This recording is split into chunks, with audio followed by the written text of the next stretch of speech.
हीरापुर नाम के गांव में रहने वाला लालची धनपत राय एक बहुत ही अमीर व्यक्ति था। वो उस गांव का जमींदार था और उसका एक ढाबा भी था। पूरे गांव में एकमात्र ढाबा होने की वजह से गांव के सारे लोग खाना खाने के लिए उसी के ढाबे पर आया करते थे।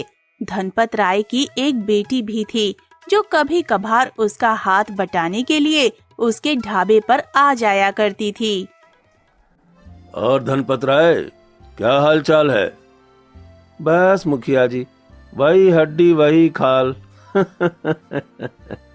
और बताइए, यहाँ कैसे आना हुआ? अरे भाई, अब तुम्हें क्या बताऊं, रोज रोज तुम्हारी भाभी के हाथ की गोभी की सब्जी खाकर मेरा तो दिमाग ही खराब हो गया है। तो मैंने सोचा क्यों ना आज तुम्हारे ढाबे की आलू पूड़ी खा ली जाए। अरे मुखिया जी, क्या बात कर रहे हैं? क्या भाभी जी आपको सच में रोज रोज गोभी की ही सब्जी खिलाती हैं? अरे हाँ भाई, पता नहीं उसको गोभी से इतना प्यार क्यों है, क्योंकि गोभी के अलावा और उसे कुछ सोचता ही नहीं। अरे गोभी खा खा कर मेरा पेट एकदम गोभी जैसा हो गया है। अरे मुखिया जी, आप क्यों चिंता करते हैं, मैं अभी आपके लिए हमारे ढाबे की फेमस स्वादिष्ट आलू पूड़ी ही खिलाता हूँ। धनपत राय और मुखिया जी की बहुत पुरानी दोस्ती थी। मुखिया जी अक्सर धनपत राय के ढाबे पर खाना खाने आया करते थे। अरे ओ रघु, रघु, अरे कहाँ मर गया, जल्दी इधर आ। जी मालिक, कहिए क्या काम है? रघु, जल्दी से मुखिया जी के लिए गर्मा गर्म आलू पूड़ी लगा दे। और हाँ, मुखिया जी के खाने में कोई कसर नहीं रहनी चाहिए। जी मालिक, आपका हुक्म सर आंखों पर। मैं अभी मुखिया जी के लिए आलू पूरी लगा देता हूँ। और फिर रघु जल्दी से गर्मा गर्म खाना बनाकर मुखिया को परोस देता है। ये लीजिए मुखिया जी, खाकर बताइए कि खाना कैसा बना है। वाह वाह वाह वाह रघु भाई, अरे तुमने क्या खाना बनाया है, इसे खाकर तो मजा ही आ गया। और मुझे तो लगता है कि आलू पूरी की खुशबू तो मेरे घर तक भी पहुंच गई होगी। शुभ शुभ बोलिए मुखिया जी, कहीं मेरे खाने की खुशबू आपकी पत्नी के नाक तक पहुंच गई तो वो आपको ढूंढते ढूंढते यहाँ तक आ जाएंगी। अरे आ जाए तो आ जाने दो, मैं उससे डरता थोड़ी ना हूँ। अरे भाई, मैं इस गांव का मुखिया हूँ। अगर मैं मेरी पत्नी से ही डरूंगा तो लोग मेरे बारे में क्या सोचेंगे? मुखिया जी ये कह ही रहे होते हैं कि तभी वहाँ पर गुस्से में मुखिया जी की पत्नी सीमा आ जाती है। अरे भगवान, तुम यहाँ कब आई? तुम तो घर पर थी ना?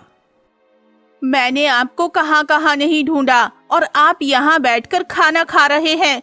घर पर मैंने आपके लिए इतनी अच्छी गोभी की सब्जी बनाई थी, सोचा था दोनों बैठकर साथ में खाएंगे, लेकिन आपने तो सब किए कराए पर पानी ही फेर दिया। अरे भाग्यवान, मुझे माफ कर दो। वो तो मैं इस रास्ते से जा रहा था, तभी धनपत राय ने मुझे रोक लिया और कहने लगा अगर मैंने उसके ढाबे पर खाना नहीं खाया तो वो मुझसे दोस्ती तोड़ देगा। अरे नहीं नहीं नहीं भाभी जी, ये मुखिया जी झूठ बोल रहे हैं, मैंने ऐसा कुछ नहीं कहा था। यही मुझसे कह रहे थे कि इनको आपके हाथों की बनी सब्जी पसंद नहीं आती। धनपत राय, ये क्या बोल दिया तूने? अब ये भाग्यवान मुझे छोड़ेगी नहीं। अच्छा, तो आपको मेरे हाथों की सब्जी पसंद नहीं आती? आप मेरे साथ घर चलिए, वहीं मजा चखाऊंगी आपको। अरे पिताजी, ये सीमा काकी मुखिया जी को कान पकड़कर कहाँ ले जा रही हैं? अरे बेटी, बहुत ही लंबी कहानी है। खैर, ये सब छोड़ो, तुम यहाँ पर क्यों आई हो? कुछ चाहिए क्या तुम्हें? पिताजी, मैं घर पर पड़े पड़े बोर हो रही थी, तो मैंने सोचा क्यों ना मैं अपने पिताजी के ढाबे पर आ जाऊं और मैं अपना टाइम पास करने यहाँ चली आई। अरे वाह, ये तो तुमने बहुत ही अच्छा किया कि तुम यहाँ पर चली आई। वो क्या है ना, मुझे आज कुछ काम से बाहर जाना है। तुम एक काम करो, आज तुम इस रघु के साथ इस ढाबे को संभालो, मैं शाम तक यहाँ लौट आऊंगा। ठीक है पिताजी, आप निश्चिंत होकर जाइए, मैं यहाँ सब संभाल लूंगी। और फिर धनपत राय कुछ काम से बाहर चला जाता है, जिसके बाद रघु और कुसुम उस ढाबे को संभालने लगते हैं। रघु, ओ रघु, जरा इधर आओ, मुझे तुमसे कुछ काम है।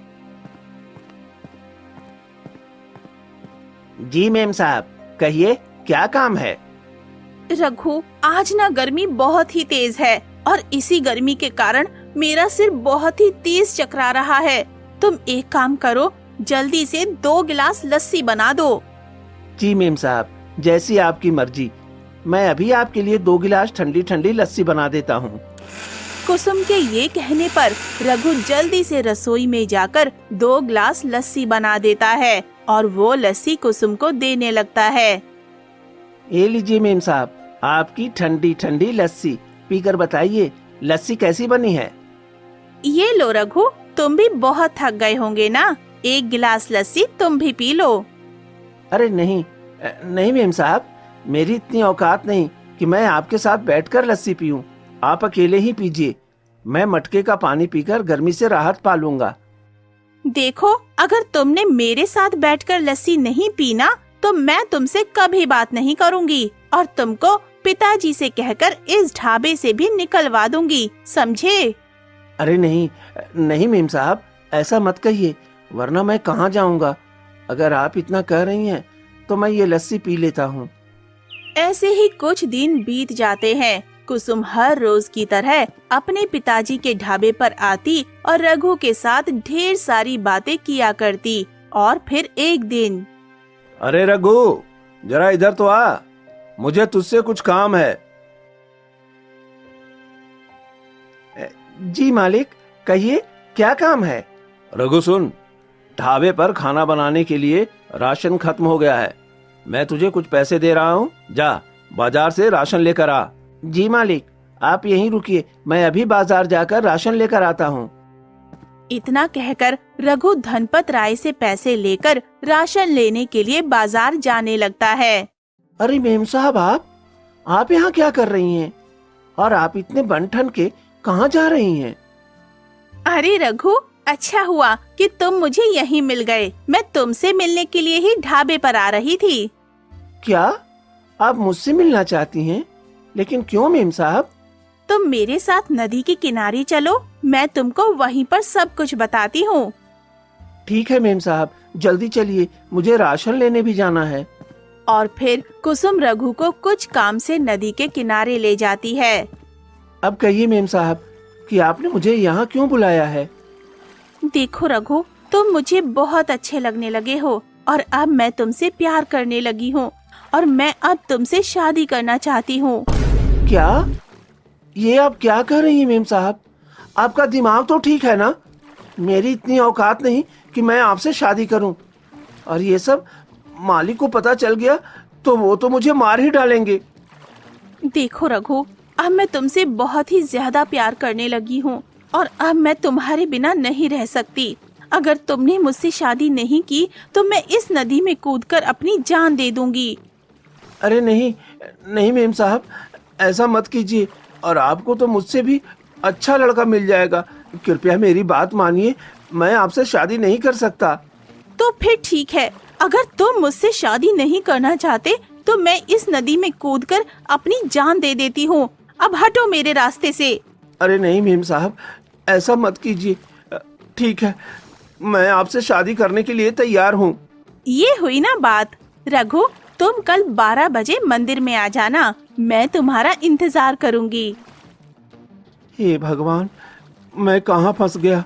अगर मैंने मेम साहब से शादी नहीं की तो वो अपनी जान दे देगी, और अगर मैंने शादी कर ली तो मालिक मुझे जान से मार देंगे। अब मैं क्या करूं, क्या करूं? रघु के पास कुसुम को हाँ कहने के अलावा और कोई चारा नहीं था। और फिर अगले ही दिन कुसुम और रघु एक मंदिर में जाकर शादी कर लेते हैं। ओम मंगलम भगवान विष्णु मंगलम गरुड़ ध्वजा मंगलम कुंडली साक्षात मंगलाय तनोहरि। अब आज से तुम दोनों पति पत्नी हुए। पंडित जी, हमें आशीर्वाद दीजिए और हमें हमेशा खुश रहने का वरदान दीजिए। जीते रहो बच्चों, मैं ईश्वर से कामना करता हूँ कि तुम दोनों हमेशा खुश रहोगे।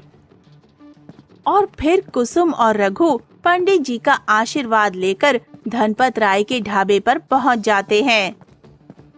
पिताजी, मैंने रघु से शादी कर ली है और हम दोनों यहाँ आपका आशीर्वाद लेने आए हैं। हम दोनों को आशीर्वाद दीजिए पिताजी। कुसुम और रघु को शादी के जोड़े में देखकर धनपत राय आग बबूला हो जाता है और उनसे कहता है, बेटा ये तुमने क्या किया? तुमने मुझको बिना बताए शादी कर ली और रघु तेरी इतनी हिम्मत मेरी बेटी से शादी करने की? मैं तुझे छोड़ूंगा नहीं। मालिक मुझे माफ कर दीजिए, मैं मजबूर था। कुसुम तुमने तो मेरी पूरी गांव में नाक ही कटवा दी। अरे लोग मेरे बारे में क्या सोचेंगे कि धनपत राय की बेटी ने एक 2 कौड़ी के नौकर से शादी कर ली। मैं इस रघु को छोड़ूंगा नहीं। और फिर धनपत राय गुस्से में आकर ढाबे के अंदर से एक तलवार निकाल कर लाता है और वो तलवार रघु की गर्दन पर रख देता है। खबरदार पिताजी, रघु को मारने से पहले आपको मुझे मारना होगा। क्या आप अपनी बेटी का सुहाग उजाड़ना चाहते हैं? अगर मारना ही चाहते हैं तो सबसे पहले मुझे मारिए। तुम दोनों चले जाओ यहाँ से। मैं तुम दोनों की शक्ल भी नहीं देखना चाहता। और हाँ, आज के बाद मेरे घर में कदम मत रखना। और फिर धनपत राय कुसुम और रघु को धक्के मारकर वहाँ से निकाल देता है, जिसके बाद रघु और कुसुम सड़क पर आ जाते हैं। मेम साहब मुझे माफ कर दीजिए। आज मेरे कारण आपको मालिक ने घर से निकाल दिया। अब हम कहाँ रहेंगे? रघु, इसमें तुम्हारी कोई गलती नहीं है और तुम बिल्कुल भी चिंता मत करो। मेरे पास एक सोने की चैन है, हम उसे बेचकर रहने का बंदोबस्त कर लेंगे। और फिर कुसुम अपने गले में पहनी हुई सोने की चैन को एक सुनार को बेच देती है और उन आए हुए पैसों से वो दोनों रहने के लिए एक छोटा सा घर ले लेते हैं और उसी में अपना गुजर बसर करने लगते हैं। मेम साहब हमको रहने के लिए ठिकाना तो मिल गया, लेकिन अब हम खाएंगे क्या? और हमें तो कुछ काम भी नहीं आता। हाँ रघु, तुम ठीक कह रहे हो, लेकिन हमें कुछ तो करना ही होगा, वरना हम भूखे मर जाएंगे। इतना कहकर कुसुम सोच में पड़ जाती है और तभी उसको अपने पिताजी की ढाबे वाली बात याद आती है। अरे हाँ रघु, तुम पिताजी के ढाबे पर बहुत ही स्वादिष्ट आलू पूड़ी बनाते थे। क्यों ना हम भी आलू पूड़ी बनाकर बेचें? हो सकता है हमारा धंधा अच्छा चलने लगे। अरे वाह मेम साहब, ये तो बड़ा ही अच्छा उपाय है। लेकिन हमारे पास आलू पूरी बनाने के लिए कुछ भी नहीं है। हम आलू पूरी कैसे बनाएंगे? तुम इसकी चिंता मत करो रघु, मेरे पास इसका भी उपाय है। हमने जो सोने की चैन बेची थी उसके थोड़े पैसे अभी भी मेरे पास रखे हुए हैं। तुम उन पैसों से बाजार जाकर राशन ले आओ। ठीक है मेम साहब, आप मुझे वो पैसे दे दीजिए, मैं बाजार जाकर आलू पूरी बनाने का सामान लेकर आता हूँ। और फिर रघु कुसुम से पैसे लेकर बाजार जाकर आलू पूड़ी बनाने का सामान ले आता है और वो दोनों आलू पूड़ी बनाने लगते हैं। आलू पूरी ले लो, स्वादिष्ट स्वादिष्ट आलू पूरी ले लो। एक बार खाओगे दोबारा हमारी रेहड़ी पर आओगे। आलू पूरी ले लो, आलू पूरी ले लो, स्वादिष्ट स्वादिष्ट आलू पूरी ले लो। रघु के आवाज लगाने पर एक व्यक्ति उनकी रेहड़ी के पास आता है और रघु से कहता है, अरे भाई, कितने रुपए प्लेट है आलू पूड़ी? भैया जी, सिर्फ 20 रुपए प्लेट। बताइए कितने प्लेट दे दूं आपको? भाभी जी मुझे 1 प्लेट आलू पूरी दे दो, लेकिन हाँ, अगर मुझे आलू पूरी पसंद नहीं आई तो मैं आपको पैसे नहीं दूंगा। हाँ। अरे भैया जी, आप हमारी आलू पूरी एक बार खा कर तो देखिए, आप इसकी दीवाने हो जाएंगे। हाँ। अच्छा, अगर ऐसा है तो लगा दो 1 प्लेट गर्मा गर्म आलू पूरी। वाह वाह वाह, भाई मान गए तुम्हें। तुम्हारी आलू पूरी का तो जवाब ही नहीं। अरे इसे खाकर तो मजा ही आ गया। भाई एक काम करो, 2 प्लेट आलू पूरी पैक कर दो, मैं घर जाकर अपनी पत्नी को भी खिलाऊंगा। ठीक है भैया जी, हम अभी आपके लिए 2 प्लेट आलू पूड़ी पैक कर देते हैं। अच्छा, कितने रुपए हो गए इन सभी के? भैया जी, आपके पूरे 60 रुपए हो गए। और फिर वो व्यक्ति रघु को 60 रुपए देकर वहाँ से चला जाता है। सुबह से शाम तक रघु और कुसुम की सारी आलू पूड़ी बिक जाती है और वो दोनों अपनी रेहड़ी लेकर घर आ जाते हैं। मेम साहब, आज पहली दिन ही अपनी अच्छी कमाई हुई है। हाँ रघु, तुम ठीक कहते हो, लेकिन कल से हमें ज्यादा आलू पूड़ी बनानी होगी, क्योंकि आज कुछ लोग खाली हाथ हमारी रेहड़ी से चले गए थे। हाँ मेम साहब, आप ठीक कहती हैं। चलिए, अब हमें सो जाना चाहिए। कल हमें जल्दी उठकर आलू पूरी बनानी होगी। अगले दिन वो दोनों फिर से अपनी आलू पूड़ी की रेहड़ी लेकर सड़क के किनारे पहुंच जाते हैं और आलू पूड़ी बेचने लगते हैं। और इधर धनपत राय ने अब अपने ढाबे पर दूसरे नौकर को रख लिया था और उसने अपने ढाबे पर आलू पूड़ी का दाम 20 रुपए से लेकर 50 रुपए तक बढ़ा दिया। अरे ओए सेठ जी, मैंने सुना है कि आपके ढाबे की आलू पूड़ी बहुत ही ज्यादा फेमस और स्वादिष्ट है। हाँ भाई, तुमने ठीक सुना है। कहो तो तुम्हारे लिए भी 1 प्लेट आलू पूरी लगवा दूं? अरे हाँ हाँ, क्यों नहीं, जल्दी से मेरे लिए 1 प्लेट आलू पूरी लगवा दीजिए। और फिर धनपत राय अपने नए नौकर से कहकर उस व्यक्ति के लिए आलू पूड़ी लगवा देता है और वो व्यक्ति आलू पूड़ी खाने लगता है। छी छी छी, अरे सेठ जी, आपके ढाबे की आलू पूड़ी कितनी घटिया है, पता नहीं लोग कैसे खा लेते हैं। छी, इसमें ना ठीक से नमक का स्वाद है और ना ही मिर्चे का। बहुत ही बकवास खाना है आपके ढाबे का। इतना कहकर वो व्यक्ति वहाँ से जाने लगता है।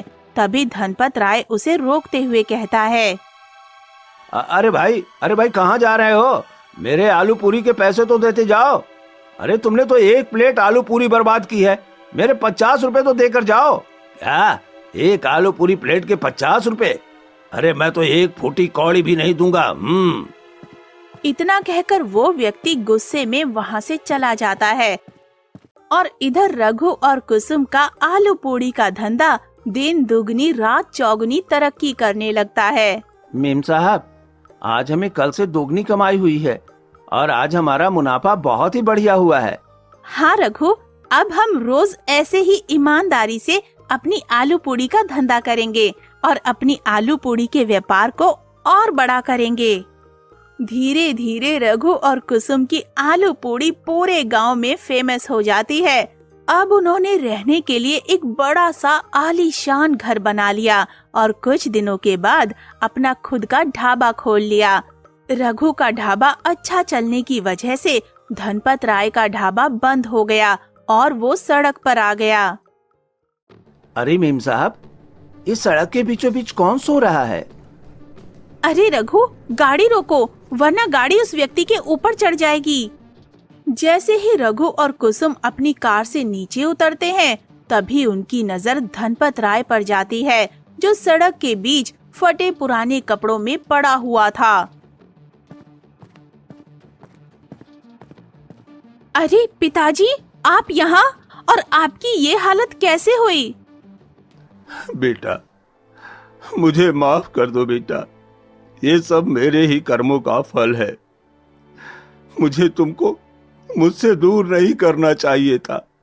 अरे मालिक, आप माफी क्यों मांग रहे हैं? आप हमसे बड़े हैं, लेकिन आपकी ये हालत किसने की?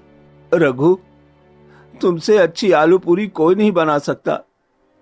तुम्हारे जाने के बाद मेरे ढाबे पर लोगों का आना कम हो गया और धीरे धीरे मेरा ढाबा बंद हो गया और मैं सड़क पर आ गया। अरे पिताजी, आप चिंता क्यों करते हैं? अभी आपकी बेटी जिंदा है। आप हमारे साथ हमारे घर चलिए। अब आपको काम करने की कोई जरूरत नहीं है। हाँ मालिक, मेम साहब ठीक कह रही हैं। आप हमारे साथ हमारे घर चलिए। मेरे बच्चों, मुझे माफ कर दो। रघु, आज मुझे पता चल गया कि हमें धन से नहीं बल्कि मन से अच्छा होना चाहिए। और फिर धनपत राय रघु और कुसुम से माफी मांगता है और वो तीनों हंसी खुशी एक साथ रहने लगते हैं। और अपना जीवन यापन करने लगते हैं। दोस्तों आ ही गए हो तो चैनल को सब्सक्राइब कर देना और वीडियो अच्छी लगे तो लाइक और शेयर भी कर देना और बेल आइकन जरूर दबा देना ताकि आपको नए वीडियोस की नोटिफिकेशंस मिलती रहे।